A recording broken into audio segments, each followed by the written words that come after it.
off the board. They went Reid, Duke, Tom Ross. You throw Brad, you throw BBD, you throw Gerard. Those are probably the top 5 players off the board for the tournament as far as fantasy drafts are concerned. Gerard's into the finals. One of these 2 players will be here in just a moment as the Duke will start things off with an Opulent Palace. Nelson will draw a card in the Sultai Reanimator mirror. He has a Temple of Melody, so a little scry action to start here for Brad. Well, you just said that. I mean, it's hard to pick, though, against someone who's a former player of the year. Brad Nelson already dispatched Tom Ross. He was the player who sent him home just a few hours ago. Maybe he can do the same to Reid Duke. Sylvan Carey added, so Duke with a little bit of acceleration.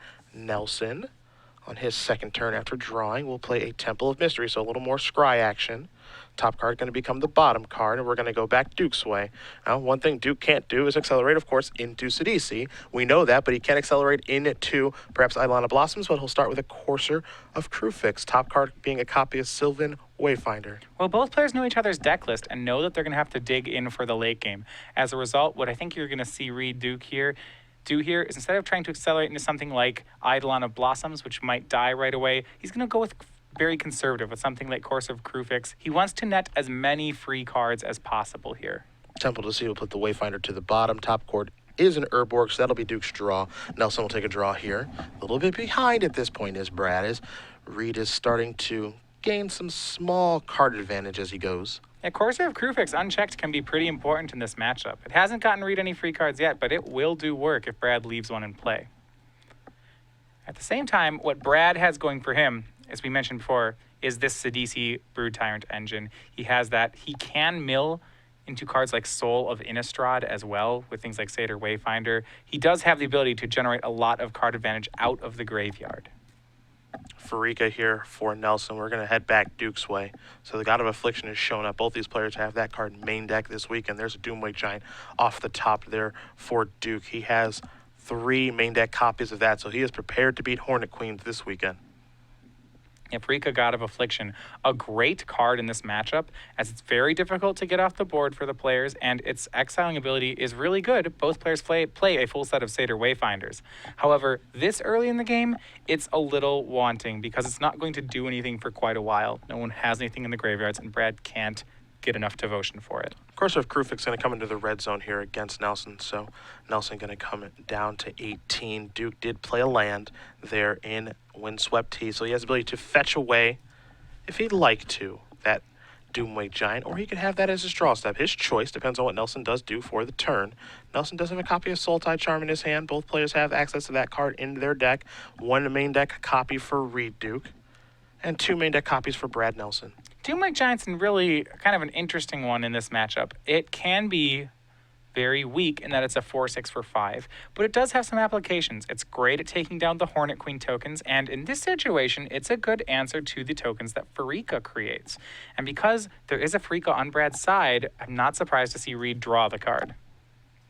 Doomwake Giant will go to the grip. Sylvan Carey added as the top card of the deck there for the Duke.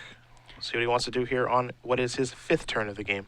This really emphasizes the pacing that this game is going to take. If you look at Brad's side, his turn 3 play was a god, which is not a creature for a while, and Brad has yet to use his activated ability. So in a lot of ways, Brad has just made lands for the first 4 turns of the game.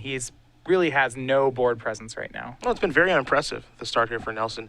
No Carey added, no Courser, no nothing really, no Satyr Wayfinder. He's just kind of playing lands, as you mentioned. Does have Farika, which is an important card in the matchup, but not at this juncture. So as Brad is being attacked here by the Courser, might be considering the Sultai Charm, but is not going to use it. So a little more damage is going to come across. He's going to fall down to 16, it looks like. And we'll see how Duke wants to follow things up. And it looks like Duke doesn't want to do anything just yet. We might still be in the attack phase, though. So Sultai Charm is going to go after Courser. It doesn't look like damage is going to be dealt, but Duke is going to sacrifice his Windswept Teeth. Sylvan Carey is going to get shuffled in. He'll get a land out of his deck, trigger the Courser, gain the life back that he just lost, and we'll see what the top card of the deck is here momentarily. Because Reid waited until combat to do that, what that means is that if this top card is a land, Reid's not going to get it for free.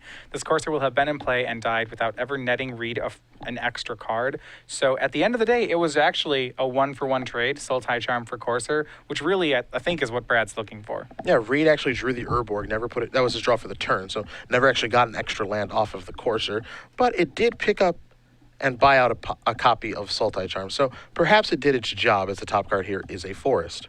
Right, and that's really the tragedy, is that he's not going to get to play that one for free. He'll have to draw it.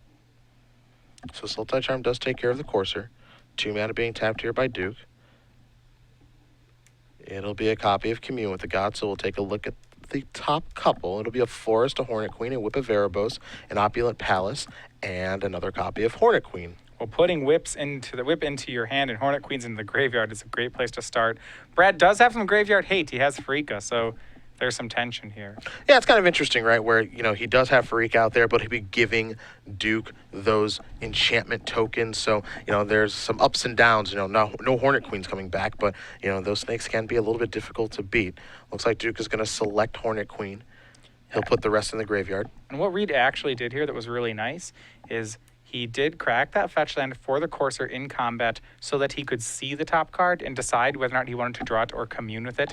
Once he saw a basic forest, then he was able to play Commune with the Gods. Courser gives away so much information to both players. Nelson will see exactly what you're going to draw as here's Sidisi, but Duke will be able to manipulate his draw. Sidisi's going to come in, trigger, turn over a couple of cards, zombie token on the way. And now this is what Brad's deck can do that Reid's can't, is it can mount an assault a lot more quickly. 5 power from Sidisi, and Reid will have enough mana for Hornet Queen, but Brad, with what I believe is Doomwake Giant at the ready, could get a pretty good attack going here. Oh, Duke's going to draw his card. One thing that we know he does have is a copy of Verborg in hand. He also did pick up, of course, Hornet Queen from the Commune, so he's going to fire off with a Thoughtseize now. Wants to see exactly what Nelson is up to, and we're going to find out as well. You'll see a Doomwake Giant. That's probably the most important of the bunch. 2 copies of Hornet Queen. Not bad either. And then Atlanta War Waste. So some nice options here in Nelson's hand for Duke's Thoughtseize. Interesting here, and I like how Duke has played this. He has his own Hornet Queen that he's taken. Looks like he can get Brad's Doomwake before Reid makes his own Hornet Queen. And then he has his own Doomwake for Brad's Hornet Queens. If played right, Reid will get to have the best of both of these exchanges. There goes Doomwake Giant. Queen's still in the grip. Land for Duke is a copy of Land War Waste, and now here's Doomwake Giant. Trigger Constellation, -1/-1. Won't take care of anything right now, however. So, we head back Nelson's way. Nelson will draw a card. Looks like a copy of Verborg. Still 2 lands off of Hornet Queen. Though, even if he does have Hornet Queens, we see Doomwake Giant could take care of them if Reid has another enchantment. Land number 6 is a copy of Land War Waste. No real good attacks on this particular board. Is still away from Devotion there on Farika. So it's just a passing of the turn back to Duke. Duke will draw a card. Has Doomwake Giant. Sylvan Carry added. 6 lands in play. Brad won't have much of a play until he hits that Hornet Queen. What it will do is give him a whole board of 1/1s, and on top of that, it will provide enough Devotion to activate the Farika. So it'll be very good when it comes. But he'll need that land soon, as Reid now has a Hornet Queen and was able to Thoughtseize away Brad's Doomwake Giant first. And 4 insect tokens come along with the Queen. Now, Reid quickly played his land and then played the Hornet Queen, so your attention is probably on the new green creature. But the land that he played is an important one, a copy of Nykthos. He generated a lot of mana from that card. Oh, wow. Yeah, and right now he has 4 Devotion to green, 1 from the Caryatid, and 3 from the Hornet Queen. Nelson going to activate his Farika here. So he'll have a green and black enchantment snake token coming. Does have Death Touch as well. So there that is. Now, unlike Reid's deck, Brad is not playing any copies of Eidolon of Blossoms. So you have to remember that his Farikas, while good, don't combo off the same way that a Farika will in Reid Duke's deck. Yeah, nowhere near as good as Reid Duke's Farikas.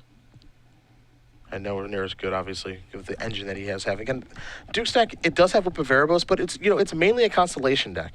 He has Doomwake Giants, he has Eidolon of Blossoms, so he can really go crazy there with that. But he does have, this small whip engine as well. So he's kind of taken, a Sultai Reanimator deck and a green-black Constellation deck, a deck he's familiar with from playing, for a little while here. I believe he played something like this at Worlds. He's kind of smushed them together. Death Toucher looks like it's headed into the red zone. Force a little bit of damage through. Yeah, Brad with some attackers here, and he's going to have to get to work with these snakes while he can. Doomwake Giants looming pretty large on Reid's side of the board. Yeah, the big plan for Nelson, I think, was built around Doomwake Giant, but that got taken via Thoughtseize. And now Reid does have his Doomwake Giant in play. Now, here's a Hornet Queen for Nelson, so he's going to get 4 flying insect tokens as well, but he doesn't have Doomwake Giant like Duke does. So wouldn't surprise you to see Reid quickly untap and just play an enchantment to trigger the Constellation on Doomwake Giant. And this was the great forethought from Reid. The one turn where he could have ramped into that Hornet Queen. Instead, he spends his entire turn to stop and thought seize, just to make sure everything sequences correctly, and boy, is it paying off. No enchantment right now, however, for Duke. Just going to play a copy of Opulent Palace and pass the turn back. So perhaps a little bit of mana flood as we do head back Nelson's way. The door is open for Nelson to compete in this game. He'll draw a card. It's a copy of Courser of Crewfix to go along with the Murderous Cut and another copy of Hornet Queen.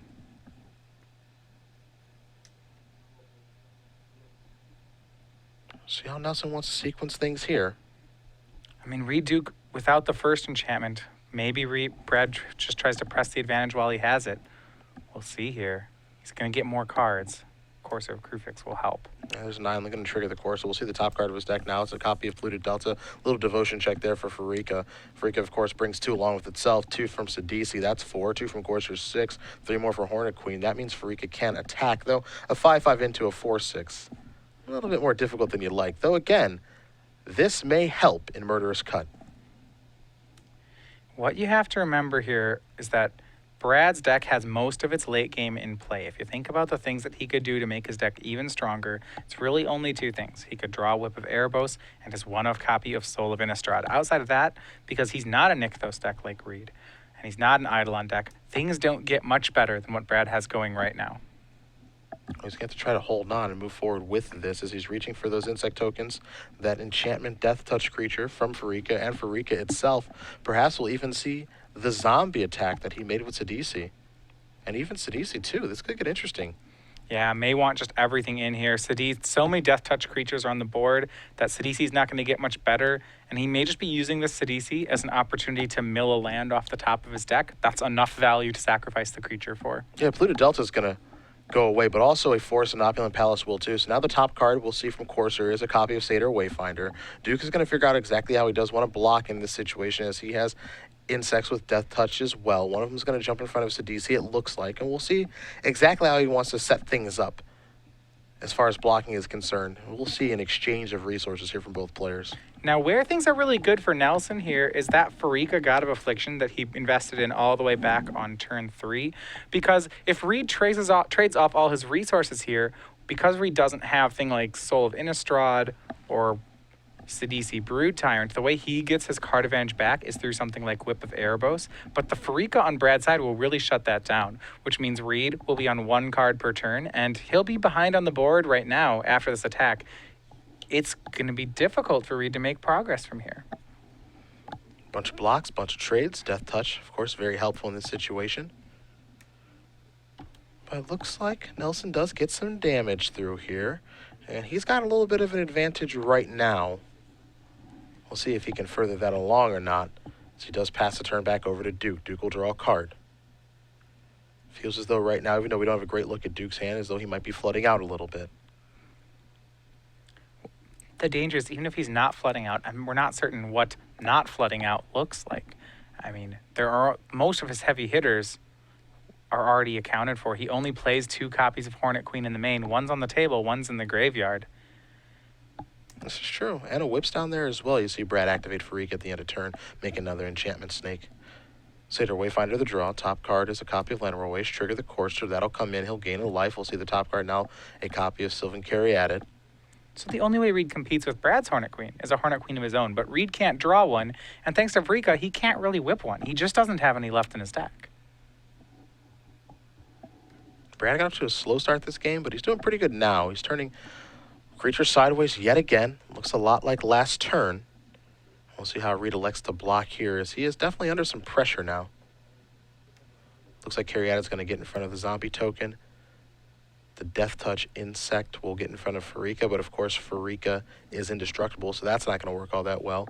An actual Hornet Queen, well, that's going to hang out on defense. So Brad will push through what looks to be 5 points of damage. Could play Satyr Wayfinder this turn. Looks like he's reaching for mana just to do that. So top 4 cards will be turned over. Amongst them is a Sylvan Caryatid, joined Doomwake Giant, Sidisi, and a copy of Llanowar Waste. Waste will stay in the hand as he already put a land at the top of his deck. Courser will be the draw next turn. And that'll be it for Mr. Nelson. Not a bad turn there. No, not at all. Brad continues to push the advantage. You see that the damage, it seems like, has been done here. Reid is down to 8, and he's playing off the top of his deck, but things aren't getting much better. And right now, the Sultai decks do have some issues that they can just run out of threats. They can run out of cards that matter, and I think Brad has done that to Reid at this point. Urborg is the land there for Duke, and he's just passing the turn back. Nelson looks like he may go activating Farika yet again. Perhaps he can get the job done this turn, as he's going to make at least 2 creatures. It looks like 3. He'll remove 2 Sidisi's and a Sylvan Caryatid. Yeah, 3 more snakes here. That will give Brad a whole slew of attackers. And again, because there is an Urborg in play, that's why you see him able to tap the blue mana. He can use it for black. 11 attackers now for Brad, only 2 blockers. If Brad turns everything sideways, it will be lethal. Unless Reid has 2 removal spells. Courser of Kruphix is going to come into play here before Nelson elects to play the Temple of Malady. Wants to make sure he gets all of his life, which he will. 2 of it to be exact. So trigger the Scry, take a look. It's a forest. Very quickly going to become the bottom card. Top card now is another copy of Courser of Kruphix. And will we be sending everybody into the red zone is the question. Yep. There you go. Everything on in. It should be too many attackers. Even with 2 blocks. Yeah, Reid cannot stay alive. Game 1, it's Brad Nelson. Brad Nelson up a game here in the Sultai Reanimator Mirror over Reid Duke as we turn our attention to the sideboard. We will start with Duke and his 1 Bioblight, 2 copies of Disdainful Stroke, 3 Heroes Downfalls, 2 Negates, a Silence the Believers, a Sultai Charm, a Kiora the Crashing Wave, 2 Read the Bones, a Thoughtseize, and a copy of Treasure Cruise. So his thing is a little all over the place here, but there are some really interesting cards. The ones that stand out to me right now, Read the Bones and Treasure Cruise, as far as card drawing is concerned, seems pretty nice. Well, this game, this kind of matchup post-board morphs into much more of a mid-range kind of card advantage fest, each player trying to grind the other person out. And we actually saw this a couple of weeks ago in Portland in Standard. There was an Obzon mid-range deck that after sideboard just played a 4 Read the Bones, 4 Obzon Charm, and that was incredible in this sort of mid-range mirror. And Reid doesn't have as much as that, but what he can do is he can go to his card advantage that he does have. So his Treasure Cruise, his 2 Read the Bones, those are going to be great here. He wants to fight over Brad's sources of card advantage, so Disdainful Stroke, very good as well. A lot of nice options here for Reid. Do wonder what he's going to move in and move out as we take a look at Nelson's sideboard, the Reclamation Sage, 3 Bioblights, 3 copies of Disdainful Stroke, 2 Heroes Downfalls of his own, 3 Ashiok Nightmare Weaver, 2 Kiora the Crashing Wave, and a Drown in Sorrow. Ashiok looks pretty good here. Well, that's going to be the interesting one. We actually saw last time Reid played Sultai Reanimator during the group phase yesterday, he played against Gerard Fabiano in this same mirror match. Now, Reid and Gerard have 13 cards in common in their sideboard, but the difference is, well, unsurprisingly, Gerard's playing some Ashioks, and both games 2 and 3, Gerard won off the back of Ashiok. Now, Brad with 3 Ashiok in his sideboard could really do a number on Reid. I would think he brings in all 3 here. They seem very well positioned for the matchup. We will see if the Planeswalker will be joining the party. I have a feeling it will be, though. Ashiok, a card that we think of Gerard Fabiano. And I'm sure it's been really good for him this week, and it could be good here for Nelson as well against Duke. Now, both of these players are invitational champions, of course. We saw Reid win a couple of years ago when we were in Los Angeles at the back end of the year, and then Brad Nelson, well, he won when we were in Indianapolis. Another champion, Dylan Donegan. He won last week in our Season 4 Invitational. We were in Seattle, Washington, and of course, that'll bring along a token with your likeness on it. And Dylan's is here, and it is beautiful, an elemental token for young pyromancers. These just keep getting better and better. See here, Dylan, that will remind you of the victory he had. Blue-Red Delver, young pyromancer was essential to him taking down the Invitational, and now there will be a creature token that you can get to kind of symbolize that one. They were show up with entrance to any of our opens next year. Yeah, Premier IQs as well. We'll also be giving those away with orders, $5 or more on the website, so you can pick up these invitational tokens worldwide in 2015. We'll be starting with Tom Ross to kind of finish up this year, beginning of next year, and then the Donegan tokens will be running wild everywhere. So look forward to getting those. You know, I'd like to be Dylan Donegan for 1 day, 1 week actually, because that means that I've just won $10,000. I just got accepted into college, and now I have my likeness on a card. Life's pretty good. Except for that eye on fire part. One of them, I could do without that. I would want that. It would make me stand out a little bit. Intimidating. I would kind of want that. I mean, think about it. I mean, our eyes are just kind of boring right now. It could actually be kind of cool. How long could it be on fire for? I mean, I would think eventually, like they're right? It would be a cool trick, and it would be really cool for about the 5 minutes you do it, but then that's a lot to spend on one trick. Okay, if I could turn it on and off at will, it would be fine. If it had to stay on the entire time, not okay. Okay. Not okay, that's my deal. Because then, I can go out and I can just, flip a switch and boom, my eye's on fire, and everyone's like, dude, you're awesome. And then I can just turn it off. Right. And I'll never have to explain the trick because I don't want to give away my talents. So there you go. Well, Reid's going to be on the play for game 2. Looks like Brad is on a mulligan here. You see exactly what's happened. Gerard Fabiano clawed and scratched his way back as only he can to get by BBD, Brian Brunduin. Brian with a fantastic tournament, but Gerard, just an unreal comeback, really. Just when you have your back against the wall like that, down 2-0, a lot of people will just give up. It's just, I'm not going to win 3 games in a row. The chances of that are so unlikely, but not Gerard. He clawed all the way back, got by BBD, and now he waits to see who he's going to play in the finals here. Will it be his good friend Reid Duke, or will it be Brad Nelson, who's currently up a game, as both players do have a copy of Opulent Palace to start things off? It's Gerard's second finals in as many Sundays, being Yeah. a Grand Prix champion last weekend. It's been a good stretch for him, too. We talked about Donegan and his stretch. Gerard, it's been very, very impressive. As this is a Thoughtseize. We will see Nelson's hand. Reclamation Sage, a Whip of Erebos. He's also got a Temple of Malady, an Opulent Palace, and a Murderous Cut in there. It looks like a Satyr Wayfinder is the last card there. Not a bad hand, but, these games are going to take so long that most hands do seem to be keepable in this matchup. Well, look how slow of a hand it is that Brad kept on top of that, and I agree. It's 3 tapped lands on the draw. Now, granted, Brad was on a mulligan, so doesn't have as much flexibility here. But its first real play is as turn 3 Satyr Wayfinder, and that's probably good enough in this matchup. Reclamation Sage could take care of a Courser that Reid could play, Murderous Cut taking care of something else, and Brad with a Whip to go with that Wayfinder. It's a pretty decent hand. Interested to see exactly what Duke wants to take here. I mean, of course, it depends on the texture of his hand. There are some very specific cards. He's going to go with the Whip, and that's, one could argue the best card in the matchup. So Reid's going to take care of that, play a second land, which is not Opulent Palace, and just pass the turn back. Yeah, it's pretty telling. Unlike the last matchup where Brian Brunduin had 3 back teenagers and we saw Gerard completely abandon his whip strategy, Whip of Arrows is a great weapon in this matchup. The answers the players have to it is a limited number of Sultai Charms and then the Freaka God of Afflictions they have in the main. But beyond that, an unchecked whip can just dominate these matchups. Temple of Malady is the top card.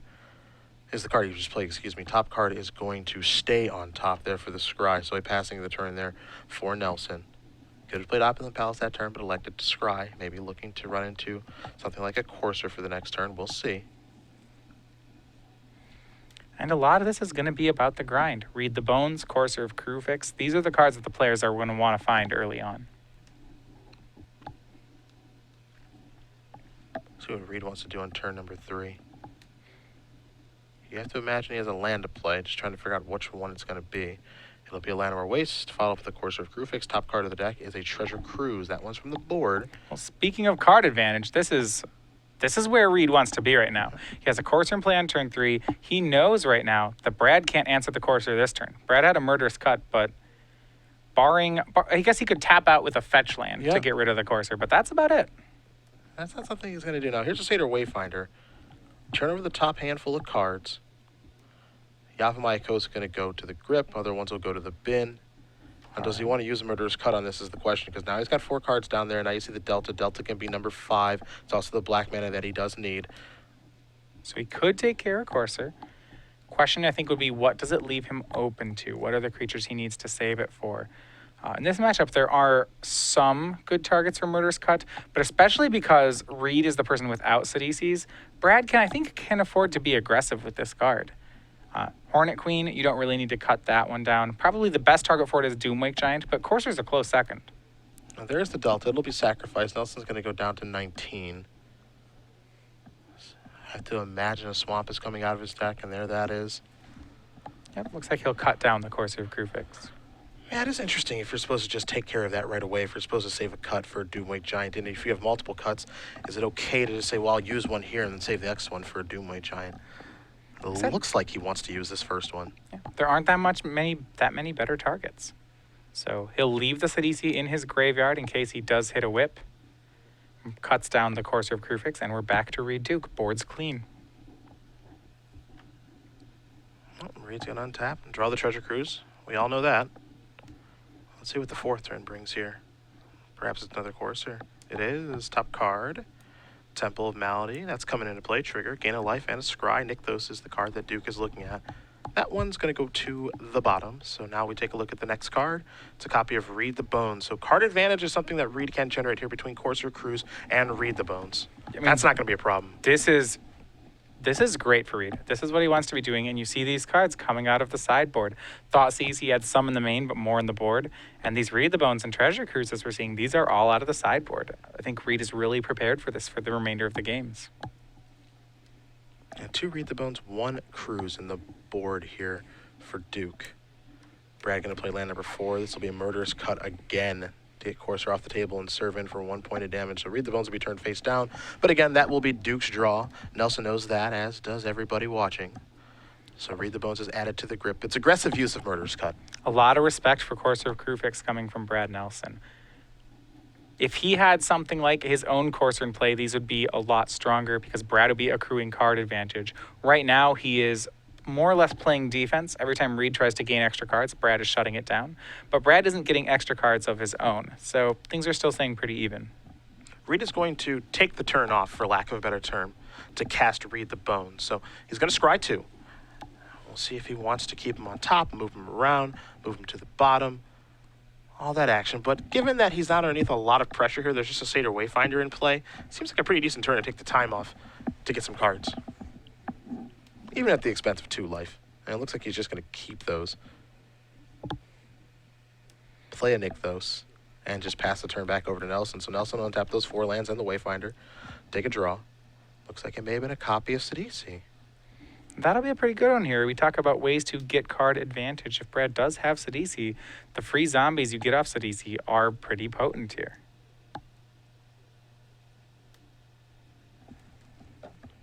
In for 1. One thing you notice the players are not doing is watching each other's life totals. Really does not seem to be relevant. I'm not sure when it becomes relevant, but it's not until late in these games. That's what it feels like. It seems all about board presence. And, well, card advantage, to be sure. And Reid's the one who's generating most of that at this point in the game. Now, of course, that can change. But, you know, for example, this turn he could take another turn off and cast Treasure Cruise. I'm not saying that's the best use of his resources or his turn, but it's an option he does have available. Instead, he's going to play his 3rd Courser of the game. Opulent Palace is going to come off the top. He'll gain a life. Top card is Eidolon Blossoms, which is, you guessed it, more card advantage. I like his configuration after board for sure. Every card here, outside of Thoughtseize, which is also great, has had the potential to draw extra cards for Reid. If Brad doesn't have a threat, and it really looks like he doesn't right now, then there's nothing Reid wants to do more here than just continue to get extra cards. It'll help him be prepared for whatever Brad puts together. Here's a Reclamation Sage. And Brad just will not let Reid get a free card off these coursers. The 3rd one that he has killed this game. Satyr Wayfinder going to come across. Reclamation Sage takes care of the Courser. Eidolon Blossoms is the draw.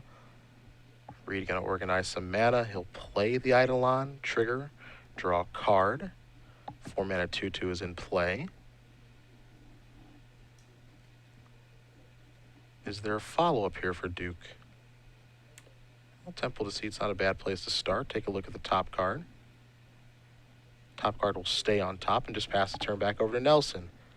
Reid slowly building up toward the high end of his deck. Things like Hornet Queen, Whip of Erebos. If I'm Reid in this game, even though, you know, the life total is it's 15 to 19 and Brad's got a little bit of a board presence, I would feel like I'm destroying Brad this game. Look at their hand size. I'd say I agree. There's an attack for 2.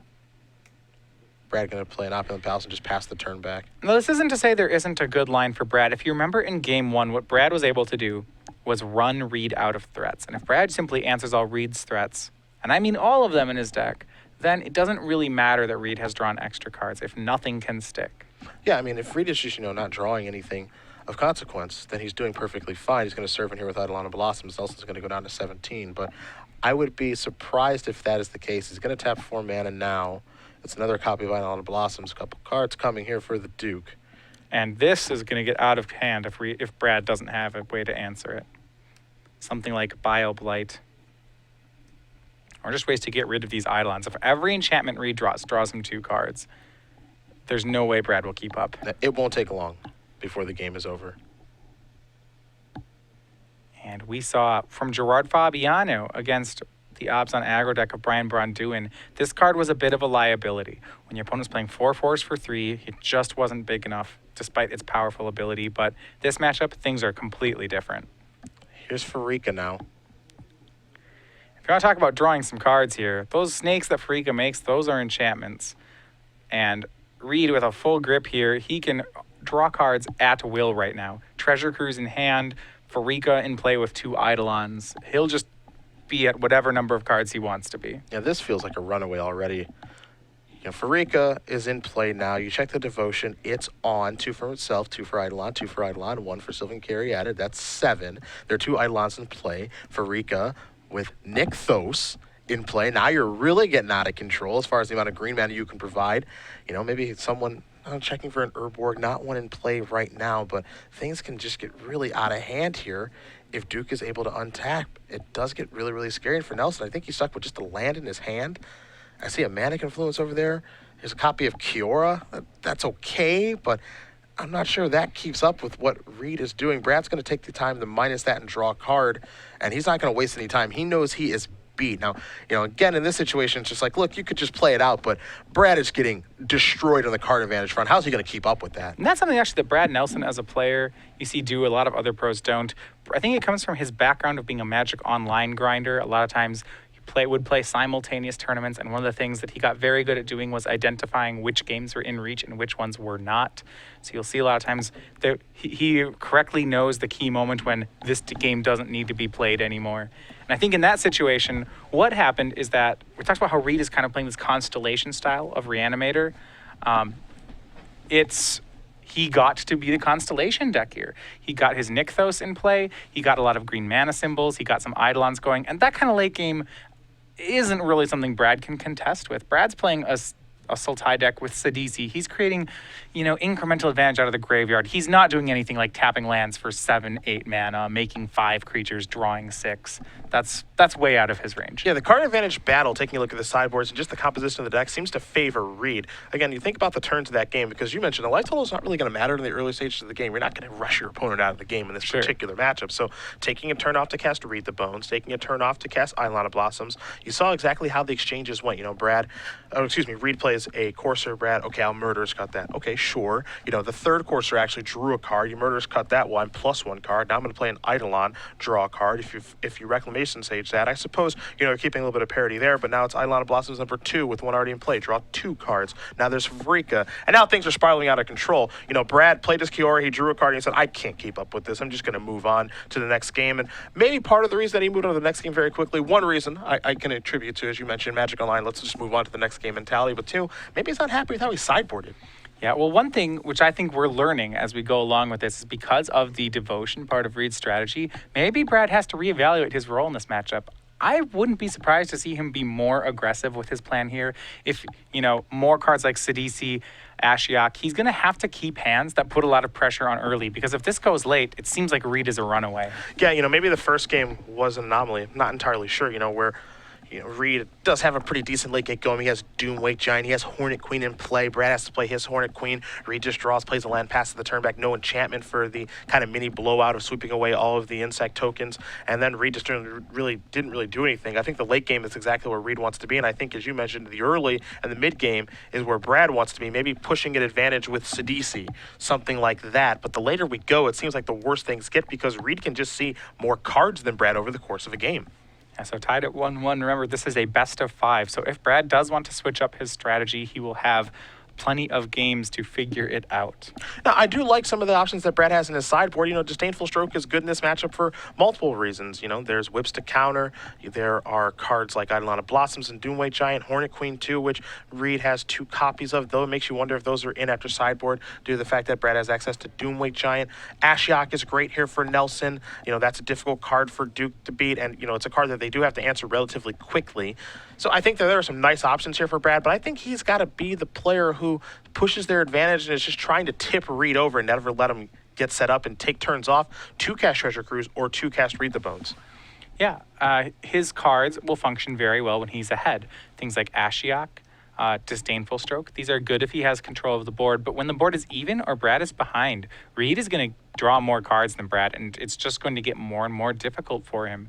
So with him back on the play, that'll be a boon for him. Certainly will be helpful. But I think when looking at his hands, if he has hands which are full of murderous cuts or like these reactive hands, I'm not sure he can keep all of them.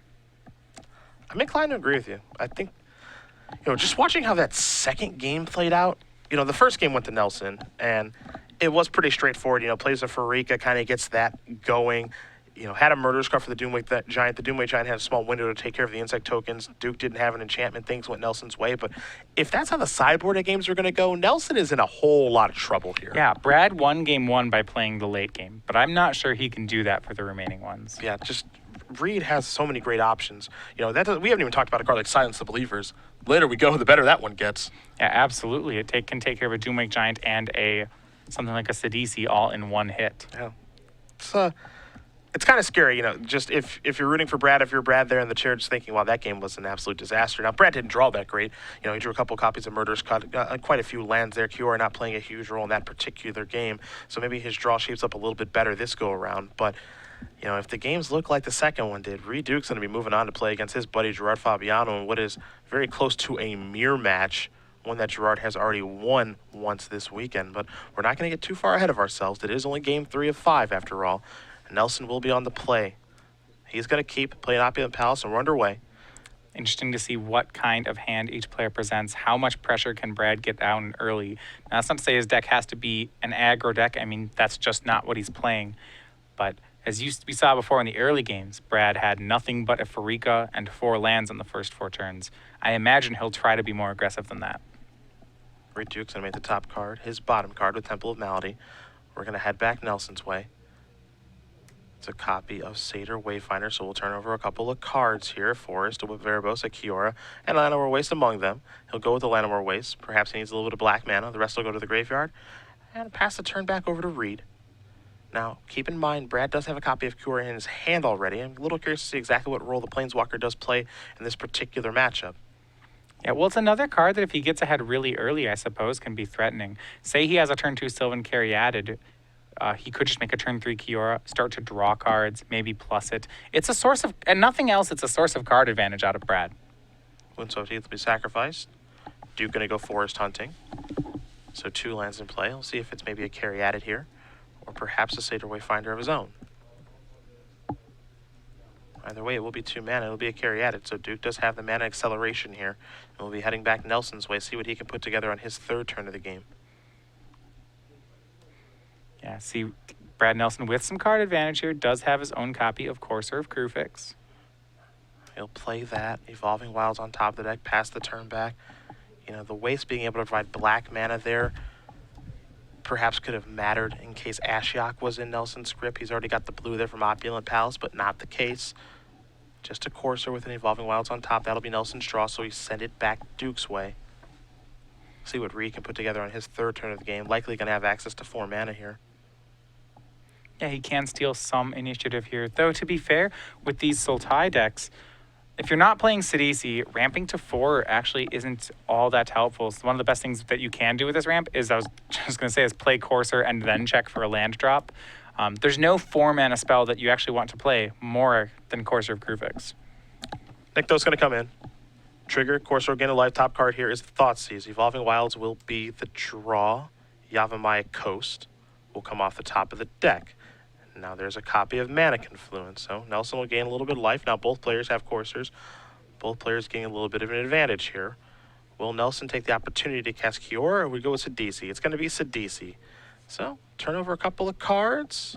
There is a creature in Reclamation Sage, so a zombie incoming, and now a Sylvan Caryatid on top of the deck. This is a little bit more aggressive start here for Nelson. Yeah, I like the incremental value that Brad can get off this Courser of Kruphix. So you're right, he had to decide between Kiora and Sidisi on that turn. And because he knew the top card of his deck, and it was Mana Confluence, something he's probably not too thrilled to draw, he chooses Sidisi. And not only, he gets to have a good card, and he gets to really improve his draw here. Read the Bones, the top card there for Duke. See if Duke wants to lead off with a Thoughtseize on this particular turn, if he has something better to do. Nelson, again, does have a copy of Cure in his hand, some other stuff going on. There's also a Courser, a Hornet Queen as well. So is it time for the Great Discard spell? It looks like the answer is yes. Evolving Wilds among those cards. I believe there's also a Swamp hiding out as well. See if we can get a better look at Nelson's hand for you guys watching at home. Reid, of course, gets to select a card here, too. So with Brad, we have Evolving Wilds, Swamp, Forest, Hornet Queen, Courser of Krufix. So our apologies, a little misstep there on our end. No Kiora in hand, it looks like. Brad just milled one over. A lot of mana right now. Sidisi's been good and will continue to be so. And why make a choice when you don't have to? Reid's going to go ahead and pick both of them with a second thought seize. So the Queen and the Courser are both going to bite the dust, and Brad is stuck with lands and drawing a copy of Sylvan Caryatid. Not where he wanted to be. Sidisi will be the draw next turn, potentially. Brad does have a copy of Evolving Wilds in his hand, so he can't shuffle that away. A good window here for Brad, though. If you're looking carefully, Reid didn't hit a land last turn. So Brad does have a spot where he can be aggressive. Now, there is some penalty to doing that. Reid does have Reid the Bones next turn, and Brad's on all lands. So he's going to lose control of this game rather quickly. And I think that's why you're going to see a swing of 2, maybe even 3 creatures. Yeah, I do wonder how aggressive he wants to get here because, of course, Courser can jump in front of the zombie token if it wants to. But as we've said a couple times, the longer you go, I think the worse it gets for Nelson, especially given the situation that his hand has nothing in it. Yeah, he's considering swinging everything right now. Yeah. Not just the safe creatures. And doesn't mean Reid's hand is blank. Those Sidisi will trigger. Sidisi will turn over Sidisi along with Ashiok and Thoughtseize. So zombie token coming, and the draw next turn is a Murderous Cut. Great improvement on the draw for Brad. Murderous Cut, something he probably wouldn't mind to have here, especially to take down something like Courser of Krufix. Caryatid is going to come into play. Evolving Wilds is a land for the turn. Trigger the Courser, gain a life, kick the turn back over to Duke. Duke's going to untap and draw his copy of Reid the Bones. Top card here is a Reid the Bones. Well, for Reid Duke, he's got a lot of things taken care of, but the number of creatures that Brad's getting in play is starting to become concerning. He'll have time to read the Bones maybe once, but certainly not a second time. You see him, I can't imagine he wants to draw another one. He knows he's going to lose his Courser next turn, and that's got to be a concern for him. Sidisi has made zombies twice, and without the 2/4, Brad can go ahead and swing all the zombies in addition to the 2 creatures he already swung. Hero's Downfall, Commune with the Gods are the cards drawn there. For Duke, Sylvan Caryatid on top. No lands, none on top, none drawn.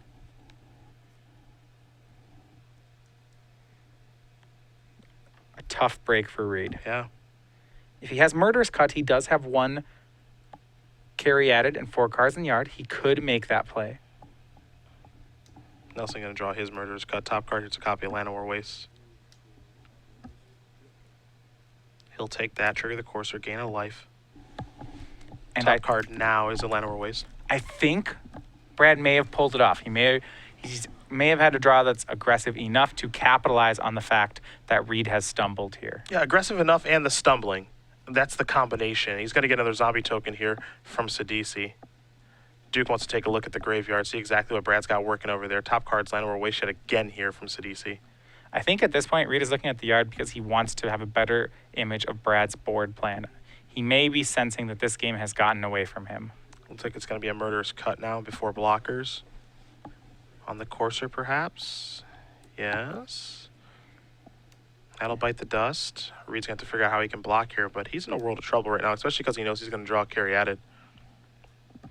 Right, he's going to draw Caryatid, and because he no longer has a Courser, he's not going to get a land even for the next turn.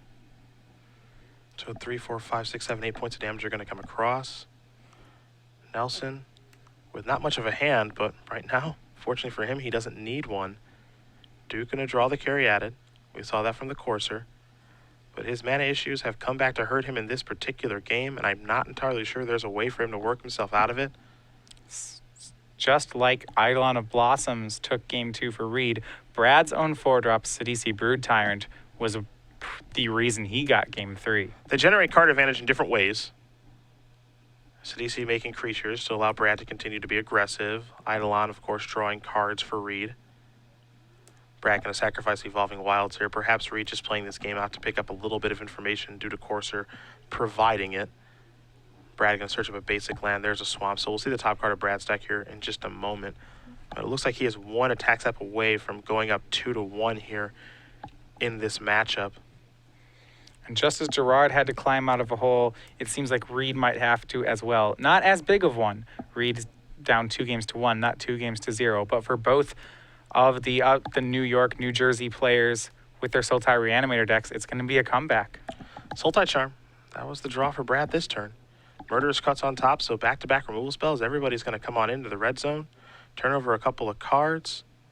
Ashiok among them. Reclamation Sage on top. Reid, yeah, he was there just for the information. Gives it a thumbs up, and we're heading on to game number 4. Brad Nelson up 2-1 here in this matchup. Kind of a weird game there where, Reid's start was obviously really good. He was banking on Courser to find some lands, and it just didn't happen. No, you're absolutely right. He had the card advantage. He had the Reid the Bones, but a couple costly land drop misses, and that was all Sidisi needed to get a lot of power in for Brad Nelson. And if he can get that aggressive start, Brad can get one more game, and that's all he'll need to move on to the finals. Yeah, for Brad, he gets to try to take one out of the next two. For Reid, well, he can't lose again. We know that much. You see the options there for the sideboards for role players, so they're going to change some things around, given that Reid's going to be on the play this game. Brad's going to be in the draw, so while they do shift some stuff in and out, we will talk about regionals. We've got 14 of them coming up here on February 8th. Our winter regionals should be a lot of fun. Yeah, these take place on the Pro Tour weekend. So for those of you who aren't qualified for the Pro Tour and still want to play Magic that weekend, go ahead and find a regional. 14 of them around the country. Finding the one nearest you, list of them here and at starcitygames.com/regionals. And for those of you who attend the first 200, we have a prize in store for you, and that is a very nice play mat. Yeah, free exclusive. To the first 200 players. We've got all of our squirrels on one play mat now, a squirrel menagerie, if you will. Again, free and exclusive to the first 200 players that do attend regionals. That's February 7th. You can find out more information about this tournament at starcitygames.com/regionals. Plant your flag over the winter on February 7th over Pro Tour weekend. I'll be playing in mine. It'll be in the Oregon area. It's a little far from Seattle, but I battle all my weekends off. I am who I am. I'll be in Minneapolis. We can't think what these squirrels play Deathblade. Is that what this playmat teaches us? Yeah, they do. I mean, Dark Confidant, Force of Will, Stoneforge Mystic, and Brainstorm. They play a deck that I would never play. It's got a lot of good cards in it. That's why I wouldn't play it. It's too easy to win with. So I like a challenge. I like to play with the bad cards. Yeah, Death and Taxes when I was in Portland. I like a real challenge. Or goblins. 2 1s for 2. How many of them can you fit in the deck? A lot. That we know. Or 3 1s. 3 1s for 2 or 3. Sure, yeah. At any cost. That's right. Some of them fly, some of them don't. Going into game 4 here, Reid will be back on the play. And so far, the play draw has taken the first 3 games. This is true. It's important. Yeah, to be fair, this is a matchup where I wouldn't have expected it to matter too much. So much of this seems to hinge on, do you hit your land drops? How much card advantage can you generate? Tempo doesn't seem to be that key. Say, for example, that game, Reid Duke with the Sylvan Caryatid stole a point of tempo off Brad, but it's not like the deck can even use that to its advantage. Their 3 drops are better than their 4s. Yeah. The games are going to go, kind of long no matter what. But again, if you are Nelson, you're trying to shorten the game. You want to win it when you're in the mid game. You don't want to go to the late game where Reid starts generating a cascading advantage with Eidolons and Doomwake Giants and Varika and Hornet Queen and everything else that we saw in game number 2, as he's going to very quickly take a mulligan here. It looks like Nelson's going to keep his hand. The tough stuff are the Reid the Bones and the Treasure Cruise, and if he gets those online, or heaven forbid, silence the Believers, then things get really tough for Brad to win. If we get to a point where Reid's counting his mana for Nykthos under any condition, then Brad has almost certainly lost the game. Yeah, I think that's true. I really do. Got to keep the board cleaner than that. But Reid's on 6. Brad had a mulligan in game 2.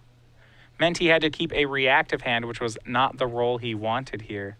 We'll see if Reid can do better on a multi-6.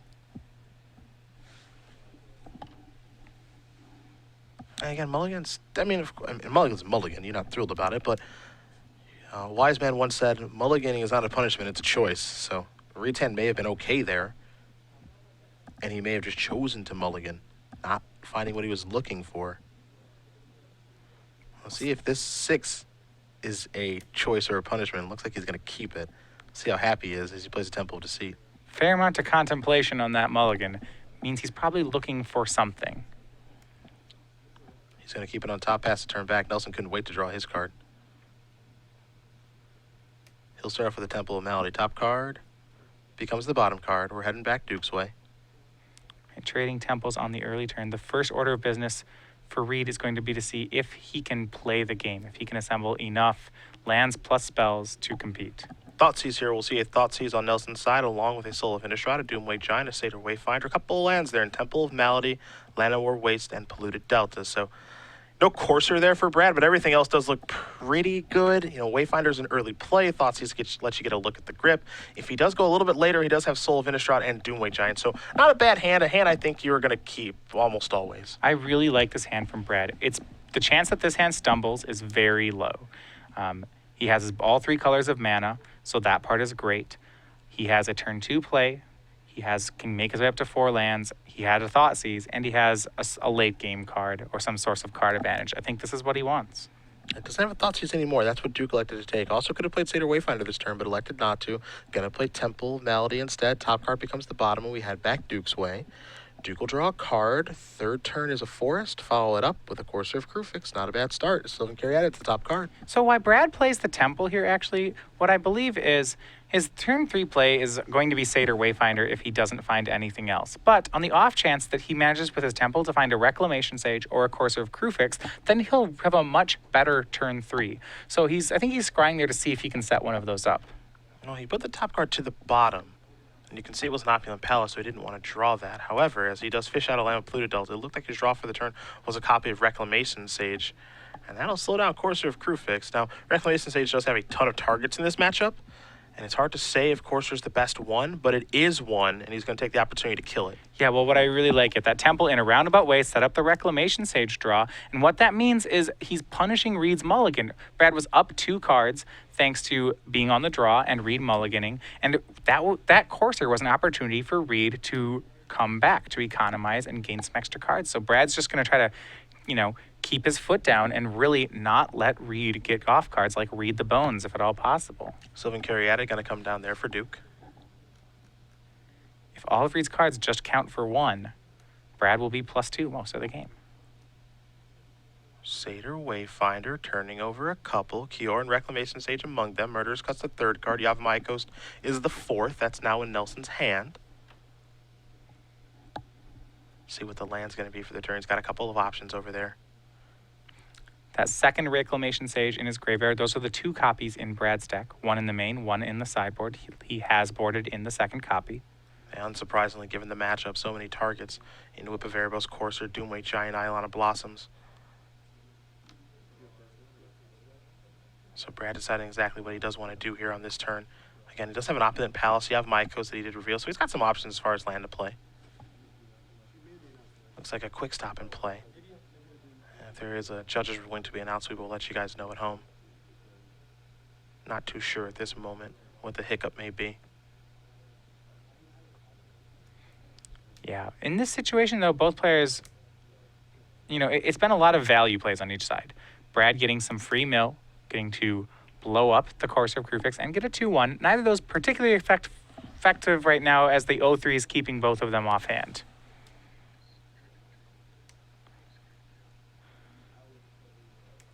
Duke going to play an Island of Blossoms. The question was if Reid did scry to the top or the bottom. That was the only question there with the Temple of Malady.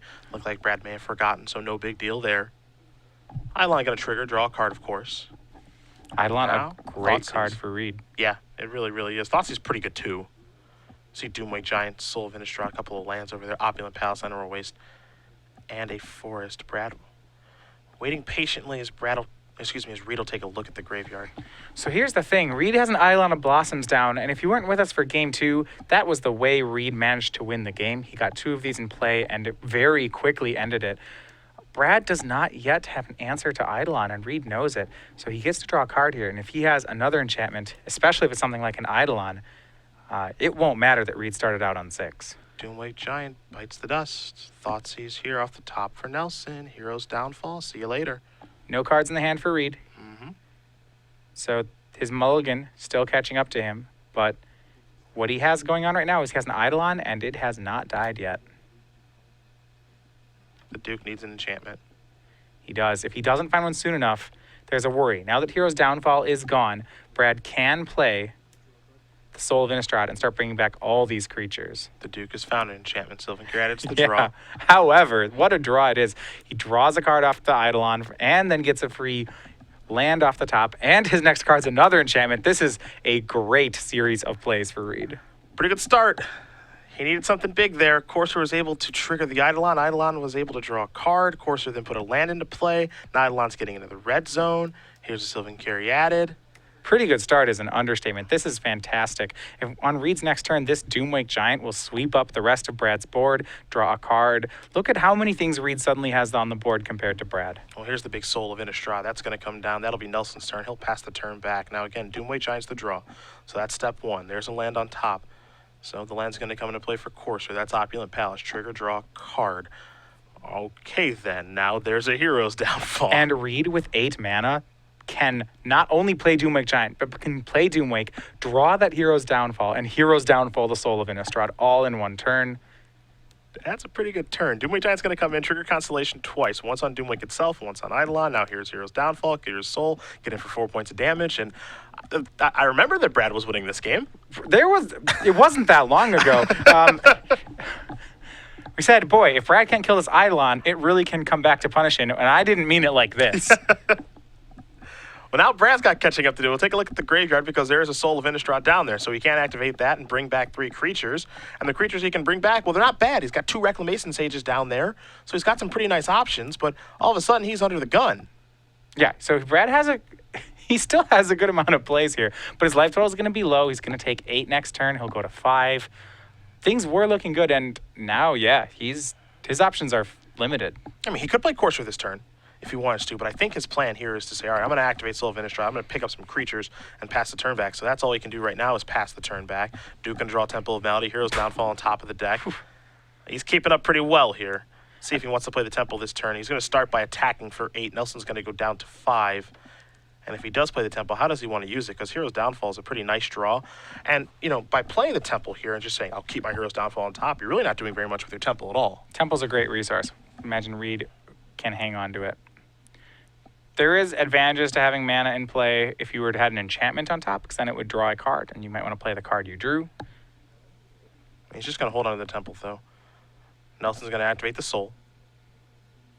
Now it's time to pick up a couple of cards. Reclamation Sage is 1, Doomwake is 2, Sage is 3.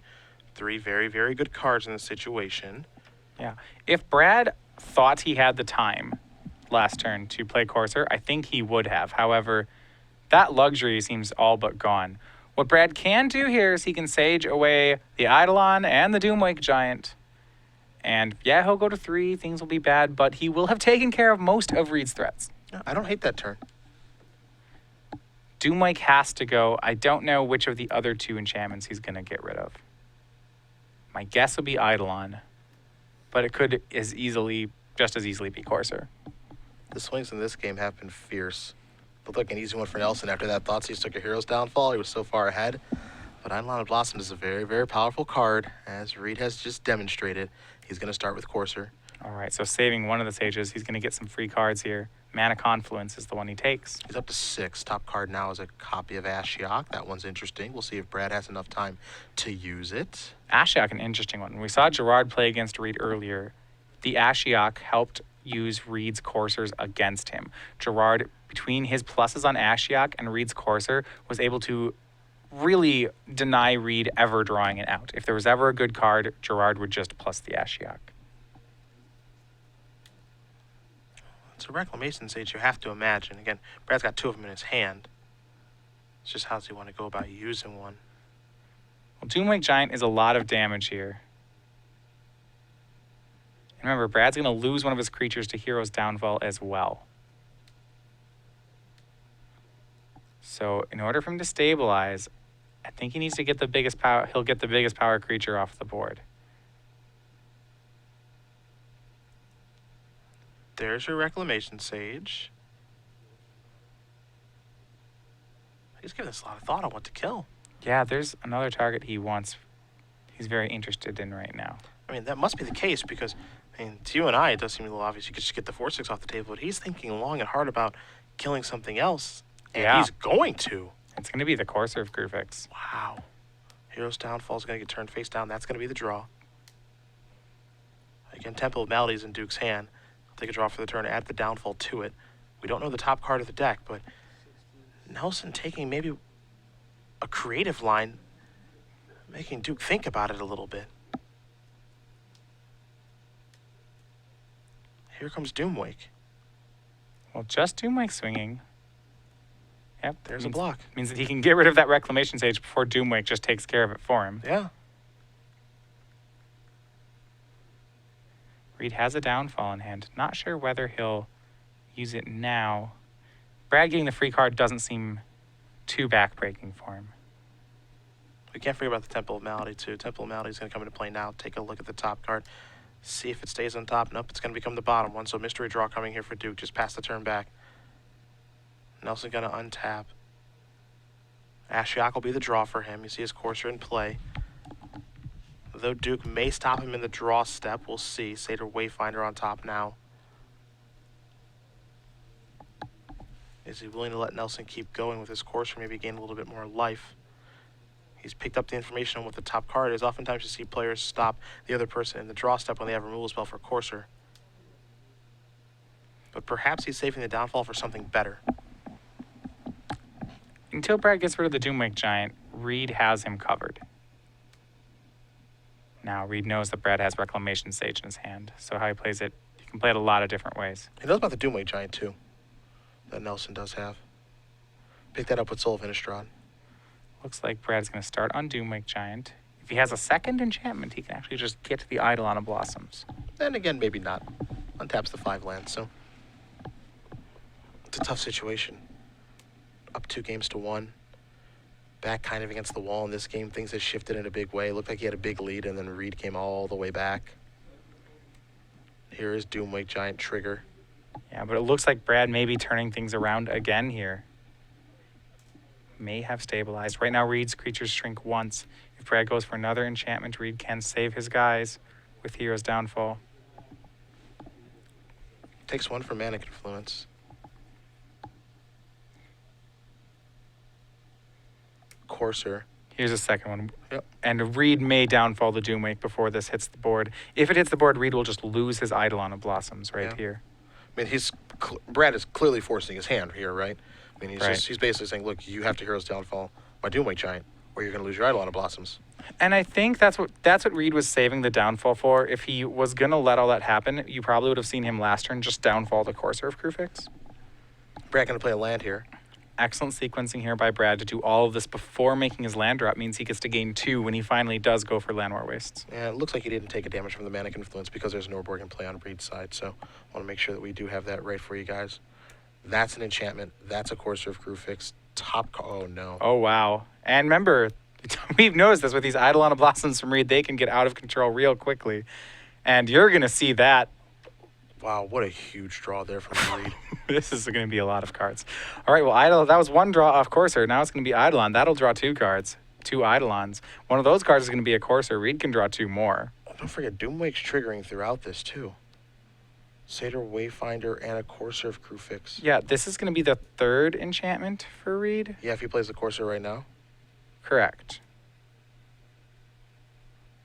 So, wow, this is the thing that Brad cannot fight with. Is when Reid's deck starts doing this. Eidolon of Blossoms is so scary in this matchup. Oh boy, now there's Farik and Eidolon on top.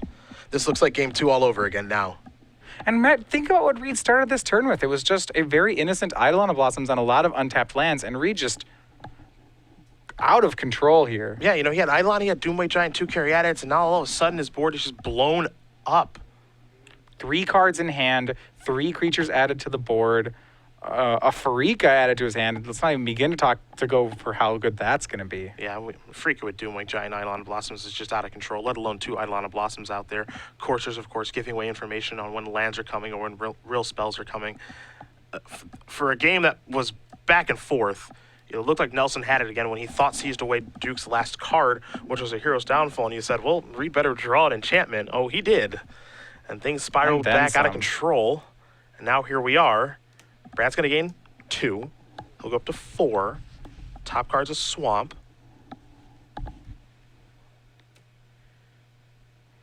And he's still got a chance. We'll see where he goes with this. It's a copy of Ashiok Nightmare Weaver. That means that Reid is not going to draw that Eidolon. Small victories. Reid will only draw, probably 8 cards next turn instead of 12. Yeah, I mean, his draw step is going to be a forest. So Yeah. I suppose a frowny face there, but Ashiok does take up to 5. Reid with the ability to play the Farika and start making enchantment snakes. This is a ton of cards at Reid's disposal. Satyr Wayfinder going to turn over a couple of cards. Swamp will be the land that's added to Nelson's hand. Top card is a forest. Reid wants to take a look at what's in the graveyard. Brad's going to play his Reclamation Sage. Of course, Reid did know about that because it did come back from Soul of Innistrad. That's going to take care of Doomwake Giant. Brad's trying to stay in this thing. Well, if he hadn't taken the care of the Doomwake Giant, Reid actually could have just played Farika and started exiling creatures from the graveyard and used that to just wipe Brad's board. Opulent Palace on top. If he wants to put that in play via Courser, he can. But Reid's going to give this turn some thought because he's got a Farika with a whole lot of mana to manage. He has as many cards as he wants. The question is, what does Reid want to do with all this wealth? What a huge shift in this game. This one went back and forth for both players. Now here's Satyr Wayfinder. Take a look. Opulent Palace and a Gate. Farika and a Reclamation Sage. Palace will go to the grip. Doomway Giant sitting on top. Oh, we're going to have a whole bunch of fun now. Now, one thing I want to point out, and this is an interesting thing, we saw Gerard possibly do this last round as well. Reid's been through a good part of his deck, and we have yet to see a copy of Whip of Arrows, which makes me wonder just how many of them actually are in here. If the matchup is all about card advantage, one thing you can say about Whip is that it's a lot of work to get card advantage, especially when your opponent plays Sultai Charm. Maybe it's not here. No, as great as this match is, I don't know if you guys at home are following Gerard Fabiano on Twitter, but Gerard is rooting on Reid, of course, because they are very good friends. As Reid has just tied things up here, so we're heading to game number 5. But 18 minutes ago, it's come on, Reid Duke. I hope that you win. Oh God, 11 minutes ago, yes, come on, Reid, more top decks, come on. And now he says 10 minutes ago, looks like we're going to game 5, and then 9 minutes ago, actually maybe not super close. We haven't seen this updated tweet after Reid went absolutely bonkers by top deck and Corsair Crew fix, but I have a feeling Gerard is pretty happy. 7 minutes ago, we need a Treasure Cruise or Reid the Bones. We need a little bit better than that, and Reid found it. It's game 5 here between these two great players in just a moment. Well, this is our second semifinal to go to the full 5. Gerard Fabiano completing the comeback with Sultai Reanimator in the first semifinal where he defeated Brian Brunduin. Reid Duke going for a comeback victory over Brad Nelson. Can the two teammates here close out the finals? Reid is 1 game away, or will it be Brad Nelson and Gerard Fabiano, the two dominant players of the tournament, meeting in the finals? That was a heck of a game. That was just, man, back and forth all over the place for those players. I mean, it looked for a long time like it was not going to go Reid Duke's way. And he found where he saw a glimmer of hope was his last card was an Eidolon of Blossoms, and Brad wasn't able to kill it right away. And if you want to talk about how this matchup goes, I think you have to look at that game. If Reid gets an uncontested Eidolon of Blossoms, there's just no telling how much damage that can actually do. Game 5 underway here in just a moment. For all of you watching at home, we do appreciate you having us. It is Cedric Phillips, Matthias Hunt, of course, joined by Patrick Sullivan, Andrew Shrout, Nick Miller, and the rest of the SCG Live crew. We are here from the Star City Game Center in Roanoke, Virginia, at SCG Live. Hashtag SCGPC for your tweets, or chat on twitch.tv/SCG Live. The chat, the feature match area, it's back. Yes, this has been something that has been off for a long time, but we have brought chat back to SCG Live. So join the conversation on twitch.tv in the feature match area. Anyone can do slow mode chat during the course of our event. We also have a subscriber-only mode where you can subscribe to us, getting custom emoticons and badges, being able to chat during subscriber mode, and being able to send as many messages as you want. You can find us twitch.tv/SCG Live. Some sweet emoticons are available too. Just a little sample of them. Myself, Patrick, Matthias, our Jetpack Penguin, and our Slow Play Turtle. There are others available too. As Matthias did mention, $4.99 a month, twitch.tv/SCG Live for more information about that and all upcoming events and how to follow us on social media as well. We're glad to have the chat back, but please, we do ask, be responsible out there. Be friendly. Enjoy Magic with everyone who enjoys it, just like you do. We are enjoying this match. Game number 5 going to be underway here between Duke and Nelson in just a moment. Two unbelievably good Magic players doing battle. Only fitting that we'll play a 5th game between them, and the winner will play against Grand Prix Baltimore champion, multiple-time Open Series champion, Gerard Fabiano. Yeah. So Gerard waiting in the finals. He had that comeback victory over Brian Braun-Duin, winning it in 5. The full 5 games here for Brad Nelson and Reid Duke. And unsurprisingly, this match has just been back and forth and a lot of fun to watch. I mean, I still think the matchup does favor Reid, especially after sideboard. You know, I just think that, you know, he's just got a great setup with Read the Bones and Treasure Cruise, and against Silence Believers, even though it hasn't played a role in things just yet. Disdainful Stroke seems like a pretty good one. You've seen that he's got Hero's Downfall and Negate in some numbers in his deck after sideboard, where Brad doesn't have as many great tools, but Brad hasn't really had a game with Ashiok just yet, and that one can play a big role as well. So it's tough to say. I think that Reid is a slight favor. We'll see if, because Brad's going to be on the play, if that favors him here or not. I don't think that play draw plays a huge role in the matchup, but could be wrong. We'll see. Well, how I would look at it is that the biggest difference between the two decks is what they've chosen to do at 4 mana. We see Reid with the playset of Eidolon of Blossoms and Brad with a playset of Sidisi's. Now, both of these cards have 1 games. Reid, games 2 and 4, both victories can really be attributed to Eidolon. While at the same time, Brad was actually able to close out game 3 with Sidisi. But where I like it in Reid's situation is that if both players have their 4-drops at the same time, if Brad gets his Sidisi while Reid gets his Eidolon of Blossoms, and neither of them get removed, then I think the trump goes to Reid. If they both get to do their game plans, Reid is just stronger. So while Brad has to answer Reid's game plan, Reid can either answer Brad's game plan or simply play his own. It's time for game number 5. Nelson will be on the play, so he's got a copy of Murderous Cut in his hand. Among other options, Sidisi as well. There's a Temple of Mystery there too. He will start with a Temple of Mystery top card.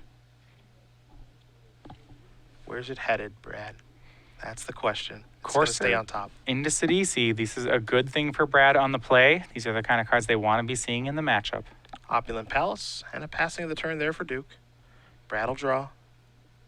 Farika, powerful one here. The decision for Brad is his remaining 2 lands are Polluted Delta and Urborg, which means he does not necessarily have the ability to play his copy of Courser of Kruphix right away. What he did see on top of the Scry was a Farika, and that's a card that's done a lot of work for him. So the question is, did he want to ship and look for that second green source, or just take the Farika and accept his lumps that he may not have a turn 3 play? Farika, too good to pass up, and Brad will be okay playing that on turn 3, even if it's not the Courser he may want. Thoughtseize time. Take a look at the grip. Lay it out.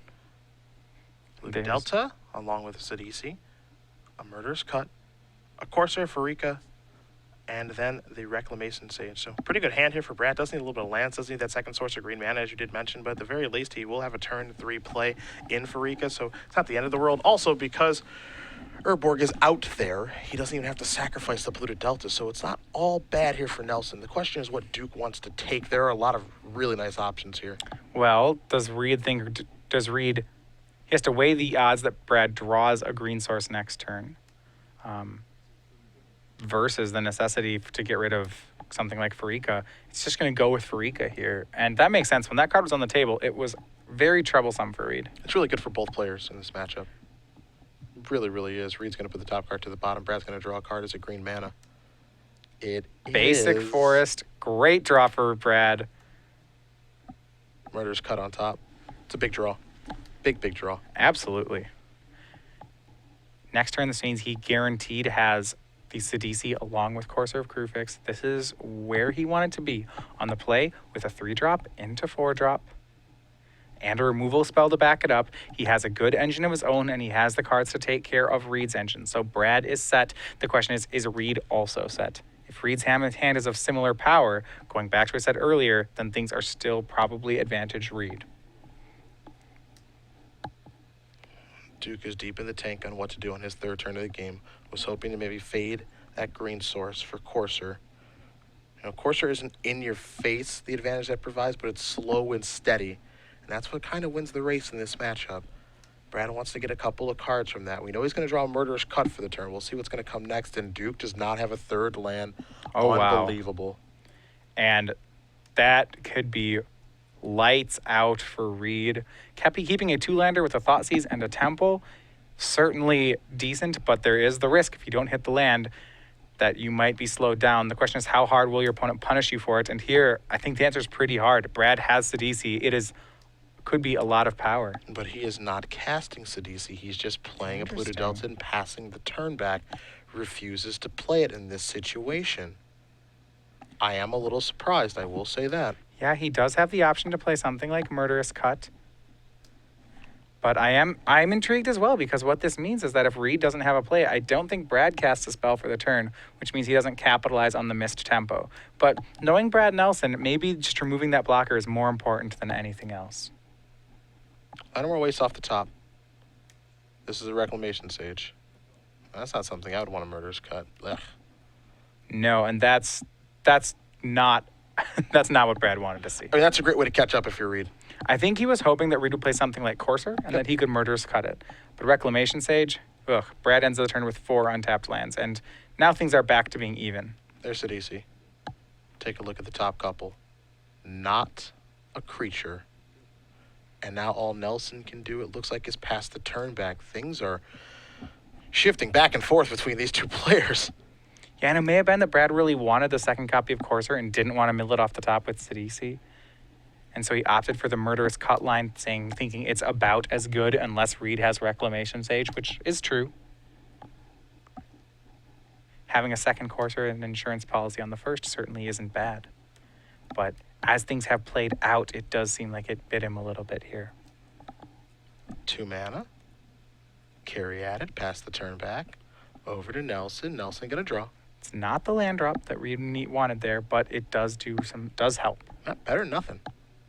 3 mana here. Courser time, perhaps. Yeah, and here's been the combo, and this is so powerful. The Courser plus Sidisi just gives Brad so much selection off the top of his deck. And now he sees a Hornet Queen, so he knows the coast is clear to attack with Sidisi. Trigger and make a zombie, so it looks like exactly what he's going to do. So turn over a couple of cards, Hornet Queen among them. There's also Murderous Cut and a Polluted Delta. Yeah, and because he gets multiple looks and mills thanks to Sidisi, the chance that this Courser hits becomes so much higher. And Veribos will be the draw next turn, if he wants it to be, because he has a Delta in play, so he exactly. He can't sacrifice a Delta if he'd like to. Whip seems pretty decent here, though. Brad's got a very nice stocked graveyard with a Hornet Queen in it. At the same time, Reid is shut down on mana. It's unlikely that Reid can find the mana to answer the Whip of Erebos and the Sidisi in play and take care of the Courser. Like, this is just too many things that Reid has to do right now. So I think the Whip is great because it provides extra pressure on another axis that Reid has to answer. Reid's going to take a look at the graveyard. There's a Hornet Queen then in there, among other options. Farika down there too. Murderous Cut, couple of lands. Yeah, Courser of Krufix, the other targeting option. But, I mean, it's Hornet Queen if you want to think about what Brad's whipping back. Well, that's certainly the prize. That's for sure. Reid's going to go reaching. See what he's planning on casting this turn. Here's 2 mana. Carry added. It's a land-ish. He's got to pay mana to cast it. This is a lot like Game 3 for Reid, just getting stuck on lands and Brad using Sidisi to capitalize on it.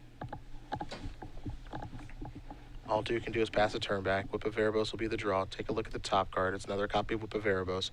Perhaps we'll see him sacrifice a Delta to kind of move that one away. Maybe. He can also just attack with Sidisi, and Sure. that'll move it. That's that great interaction between Courser of Krufix and Sidisi that he's been using to such great effect in this deck. Sidisi coming in just a second. Yeah, got a new sleeve first. Yep.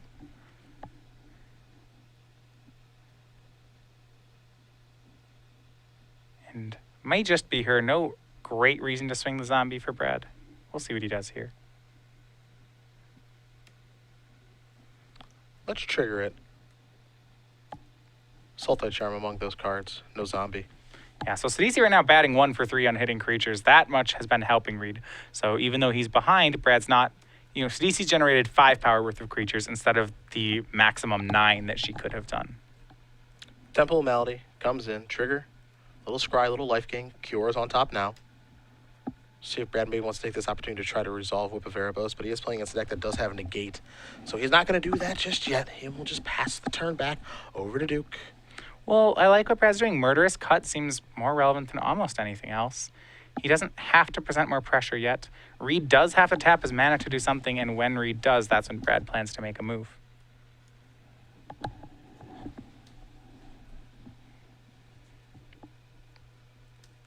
Deep in the tank goes Reid Duke. How can he work his way out of this situation? Some real mana issues. 3 lands, 2 carry added. He does have access to 5 mana, so it's not the end of the world, but he has been slow out of the gate.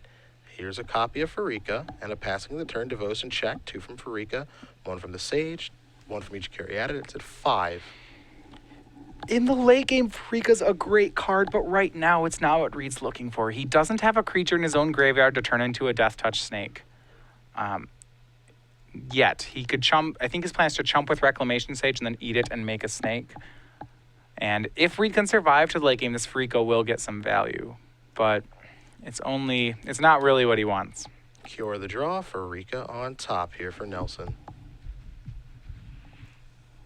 Not too bad at all. Yeah, Farika's good enough here that Brad now actually has a decision as to whether or not he wants to attack with Sidisi. I imagine he still makes it just because Sidisi is too strong to not do that with.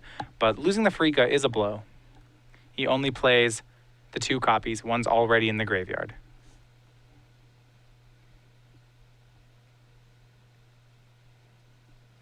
And in Brad's hand, Reclamation Sage, Kiora, Whip of Erebos, and at least 1 copy of Murderous Cut. Yeah, some nice options. Just how to figure out how to navigate things. It seemed like last turn he was trying to play around a gate, which is perhaps the reason he didn't play the Whip. Due to Reid having 2 mana available. Makes you wonder if he's going to try to play into it on this turn. Well, he's got to watch out. Now there's this issue where Reid starts to chump and make snakes every turn. And that actually is problematic for Brad. He's not going to get this Farika off Reid's table. He's going to lead out with Kiora. It's not a bad negate target. And it will be Disdainful Stroked. Okay. That'll work too. That's another counterspell that Brad has to worry about. Means that Reid loses 2 blockers on this turn. And also loses the ability to make a snake. Yeah. But Kiora's a card that comes from a different angle, and given Reid's board, he can't get very aggressive after Kiora, so Brad could work his way towards perhaps making Leviathans for the rest of the game. That's why the Disdainful Stroke happens. Turn over a couple of cards. Zombie token coming in. Courser's on top of the deck. The 3 cards there for Rika, Satyr Wayfinder, and a Sylvan Carry added. Now here's a Murderous Cut before blockers, it looks like. That Kiora would have given Brad a ton of options. He could have built toward Krakens. He also could have drawn the Farika off the top of his deck so that he wouldn't have to mill it. A bunch of things that Reid couldn't really let happen. And now Brad's very aggressive with his line. Yeah, Murderous Cutting before blocks, and now all of a sudden Duke is down to 3. Duke is going to untap and take a draw here. I'm not sure he has a way out of this situation, but if he does, you'd best believe he can find it. He's at 3. Brad has 4 attackers, all with 2 power, so Reid needs a 3rd blocker at the very least. At the same time, Brad could have removal, and Reid just doesn't have enough mana to make another blocker and counter any removal Brad could have. So there's a lot of things he might lose to here.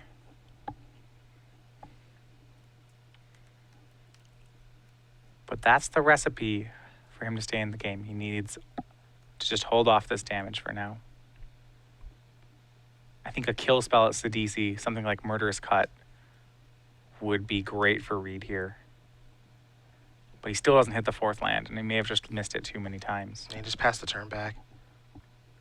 Mana available. The ability to make a snake, removing Reclamation Sage if he'd like. Snake, of course, does have Death Touch. We know that Brad's going to draw a copy of Courser here. Yeah, Brad deciding if he wanted to draw it, he had an uncracked Polluted Delta there. He will take the Courser top card. Here's a copy of Llanowar Waste. See if maybe he plays the Courser combat or not, so he can get a little bit more life. He'll just go with the land instead. Trigger, gain a life. Top card now. Reclamation Sage. That one's not so bad. If the game does keep going, it's a good one to have available. There's a Whip of Erebos. Brad is 1 mana away from just being able to start playing whip and using it. Yeah, but he's got him in a squeeze here, right? Because if Reid has something like a negate or a disdainful stroke, I mean, he's going to want to counter this because this is a problematic card in the matchup. But if he does can't. that, yeah, he can't make a blocker. So it's good timing there from Nelson to play the whip. And that's, I think, one of the things that really you got to watch Brad on.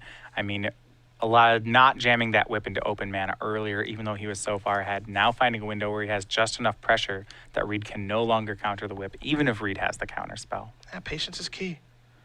Here's the attack. Reclamation Stage is going to get turned over as is Sidisi and Hornet Queen, so a zombie token's coming in. We'll see the top card here from Corsair in just a moment. It's another copy of Sidisi, and now it's on Duke to do some blocking. And it looks like he's blocking before he makes a 1/1. So Reid's doing up to something else. Yep. We'll see what it is. And you have to imagine a removal spell here. Yeah, originally I was going to say thought he'd remove the Sidisi. However, another Sidisi on top of Brad's deck is pretty unfortunate for him. Yeah, Silence the Believers will take care of Sidisi. 2 damage is going to come through. Looks like Duke's going to go down to 1. The follow-up is a Corsair. Brad will just pass the turn back. Reid at 1 life. Back couldn't be further against the wall. 5 attackers from Brad. What's the draw step gotta be? Is there something that he can find? You know, Gerard Fabiano is watching, hoping his friend could work his way out of this. Yeah. At least 5. Brad even can, next turn he can whip back Hornet Queen, so it's 6 2-power attackers. So many creatures coming in. I don't see how Reid can block all of them. He just doesn't have enough. He might have the answers in hand, but he doesn't have enough mana to play all of them. Reid going to examine everything. It's been a heck of a tournament here for him.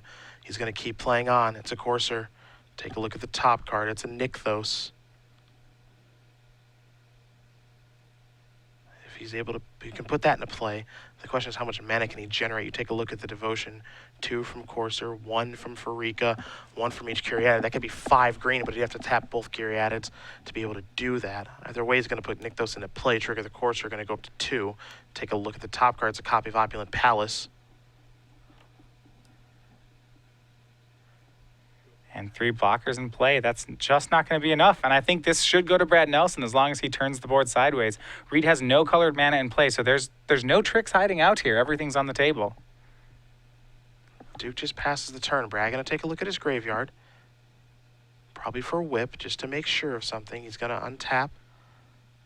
Remember, he does have a delta among those lands, so he could sacrifice right now if he'd like to. But it looks like he has some interest in drawing Sidisi. Yeah. And I mean, he's got to think, okay, what is it that Reid's representing? But I don't believe there's anything. Yeah, that's the thing that you do in this situation is you kind of rack your brain because you're a 1 attack step away from going to the finals and playing for $20,000. You want to make sure that you don't make a mistake in this situation. So he's going to go very slowly through his turn. He's in his upkeep right now. He just wants to make sure, okay, I mean, I don't know how I lose, but I don't want to get too confident here. He'll draw his Sidisi. He'll play his Manic Influence, trigger the Corsairs. We'll see the top card here in just a moment from the Corsairs. You see, this is the first time that Brad actually hasn't even revealed the top card of his deck. There you go. There's Ashiok. You can tell he might be a little bit nervous here. And here we go. This is going to be it for Brad. Whipping back. Looks to be Hornet Queen. And that maybe Reclamation Sage. Reclamation Sage is on top of the graveyard. He could use that to kill Corsair if he wants to eliminate a blocker. It'll have haste too.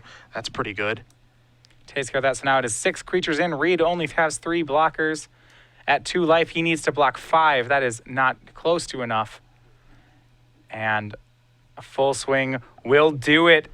The comeback is stopped. Brad Nelson 3-2 defeats Reid Duke, and he moves on to the finals where Gerard Fabiano awaits.